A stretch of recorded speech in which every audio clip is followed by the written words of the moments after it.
I searched through forums, repair shops, and real owner experiences to bring you the clearest and most direct information about the most common issues with the Toyota Camry from 2011 to 2017.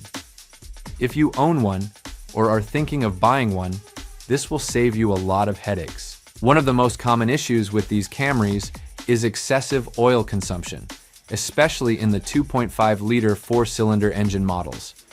Many owners on forums like Toyota Nation and Reddit have shared how surprised they were to notice their oil levels dropping quickly between changes.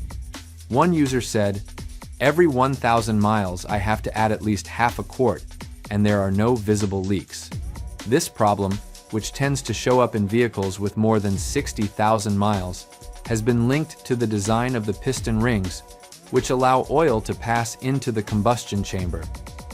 Toyota acknowledged this issue in earlier models and released a technical service bulletin, which, while it doesn't cover all model years of this generation, did instruct dealers to inspect and repair certain engines under warranty. The most common fix includes an oil consumption test and, if confirmed, replacement of the pistons and rings. Some independent mechanics also recommend using higher viscosity oil or switching oil types to help reduce the problem. Another frequent complaint is noise from the front suspension, especially when turning the steering wheel or going over bumps. Many owners initially thought it was a minor issue, but once they took it to a shop, worn out sway bar end links, stabilizer bushings, and in some cases, the struts themselves were found to be the cause.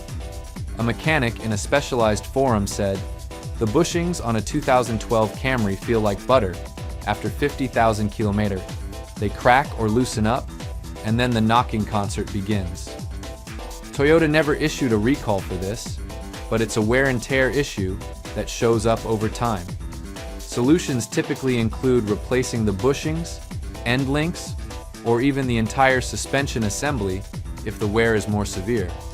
In some cases, upgrading to higher quality aftermarket parts has produced better long-term results than OEM components. The third issue that comes up often is failure in the infotainment and touchscreen system, especially in models equipped with built-in navigation. Users on Edmunds report screens freezing, rebooting by themselves, or simply becoming unresponsive to touch. "Every time I plug in my phone, the screen freezes, and I have to turn off the car just to get it back to normal," wrote the owner of a 2015 Camry. This may be related to software updates that weren't installed properly, or hardware issues in the main module. Toyota released some firmware updates to fix certain bugs, but they don't always work. Most dealerships recommend replacing the multimedia unit, which can be expensive if the car is out of warranty. Some users have chosen to install third-party radios that work better and are more up-to-date.